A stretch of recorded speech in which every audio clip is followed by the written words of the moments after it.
저는 기존의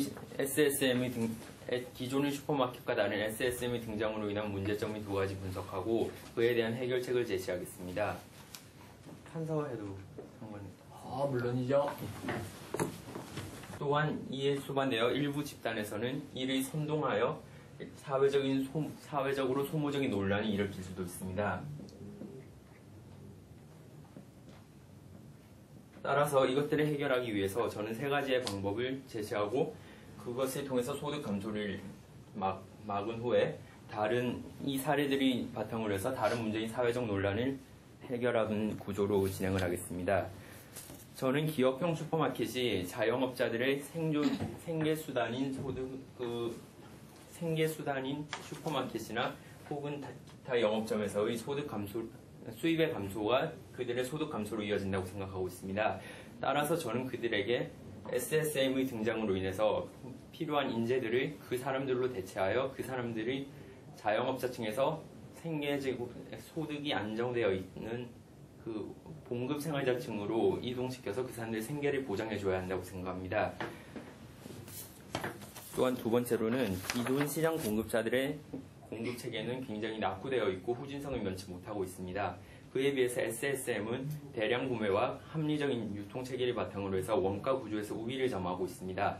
따라서 그 원가 구조에 우위를 점하고 있는 구조 중에 일부를 개방해서 기존의 SSM이 등장함으로써 피해를 입는 일정 범위 내의 상점에 그 망의 일부를 공급하여 그들이 감소된 소득에도 불구하고 더 높아진 생산성을 가질 수 있도록 해서 그들의 소득을 보전해주는 것입니다.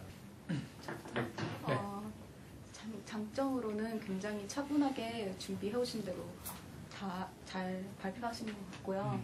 단점으로는 조금 얼굴이 굳으신 것 같아요. 그래서 조금 웃으시면서 좋을 것 같아요. 제가 생각하기에는 두 개 말씀드리고 싶은데요. 예. 첫 번째는 너무 몸짓이 많으셨던 것 같습니다. 예전에 처음에 판서를 하시고 나서 이렇게 하시면은 뒤돌릴 도 별로 없기 때문에 좀 더 낫지 않았을까라는 생각이 들고요. 두 번째는 말씀이 좀 빠르셨던 것 같습니다. 악센트가 이렇게 강조를 하는 악센트가 있거나 천천히 말해서 좀 더 이해하기가 쉬웠을 텐데 조금 빠르지 않았나 싶었어요. 네, 저는 말씀하신 게 굉장히 분석적이라고 들었습니다. 하지만 이게 실제 PT 상황에서는 준비 시간이 현저히 부족하기 때문에 그 실제에서도 이렇게 분석적으로 할 수 있을지에 대한 의문이 약간 들었고요. 그 말씀을 하실 때 임팩트 있게 첫 번째는 두 번째는 해결책은 뭐입니다라고 임팩트 있게 말씀해 주신다면 들을 때 훨씬 더 수월하게 들을 수 있을 것 같습니다. 네, 안녕하십니까. 지원자 고정훈입니다. 오늘 제가 발표할 주제는 환율이 상승하거나 환율이 하락했을 경우 기업이 어떤 대책을 수립해야 되며 어떤 영향을 받을 것인가에 대한 주제입니다. 잠시 판서해도 되겠습니까? 오케이. 감사합니다. 제가 오늘 발표를 한 순서는 이렇게 따라가게 되어 있습니다. 첫 번째는 환율이 변동하게 되는 원인과 요인, 그리고 두 번째는 환율이 변동을 했을 경우에 기업에게 미칠 수 있는 영향, 그리고 마지막 세 번째로는 그런 영향이 일어났을 때 어떻게 대처를 해야 될 것인가에 대한 순서로 발표를 진행하겠습니다. 예, 그럼 첫 번째 순서인 요인에 대해서 제가 설명을 드리겠습니다. 일단 환율이 변동하는 가장 기본적인 메커니즘은 수요와 공급의 변동이라고 생각합니다. 수요가 외환시장에서 해당 특정 외환이 수요가 많아지고 공급이 줄어들게 되면은 그만큼 해당 통화의 가치가 올라가기 때문에 환율은 상승합니다. 근데 반대로 공급은 많아지고 수요가 적어진다면 가치는 떨어지기 때문에 환율은 하락하게 됩니다. 그렇게 기본 메커니즘인 수요와 공급의 원인에서 발생할 수 있겠고요. 그리고 그거는 원인이라 할 수 있겠고, 이제 그것을 자극하는 요인에 대해서 말씀드리겠습니다. 첫 번째는 물가, 두 번째는 경쟁 성장력, 세 번째는 금리, 그리고 마지막 기타 사항으로 사회적 요인과 예측 요인 등이 있다고 말씀드릴 수 있겠습니다. 그런 영향은 두 가지로 분류해서 볼 수 있겠습니다. 거시적인 방안과 미시적인 방안으로 나눠볼 수 있겠는데요. 거시적인 방안은 국내 수지, 국제 수지, 물가, 그리고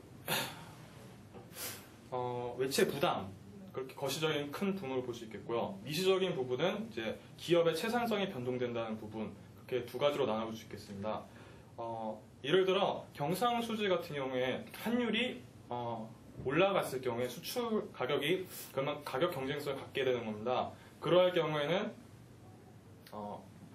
한 국가의 수출은 늘어나고 수입은 줄어들기 때문에 경상수지는 결국 정상수지로 찾아가게 됩니다. 그리고 두 번째로는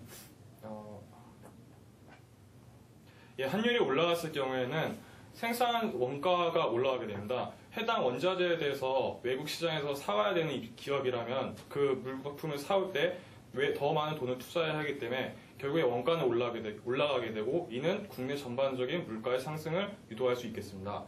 그리고 세 번째는 대외 채무의 변화입니다. 같은 돈이라 할지라도 해당 외화를 차입했을 때 환율이 낮았다면은 그만큼 변제를 해야 될 채무는 낮지만 환율이 올라갔을 경우에 결국에는 후에 채무를 갚아야 될 양이 아무 변동 없어지고 환율 변동만으로 더 올라가게 되어 있습니다. 이러한 영향을 미친다고 말씀드릴 수 있겠고요. 좋습니다.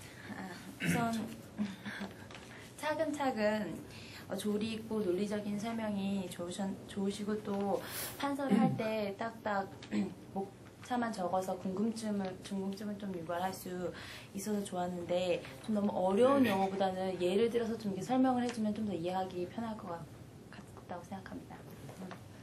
네, PT를 하시면서 재수추어나 이런 거는 굉장히 좋다고 생각을 하고 또 판서에서 간단하게 말씀하셨기 때문에 앞에 지원자가 말씀한 것처럼 좀 궁금증을 유발하는 측면이 있지 않나 생각을 합니다.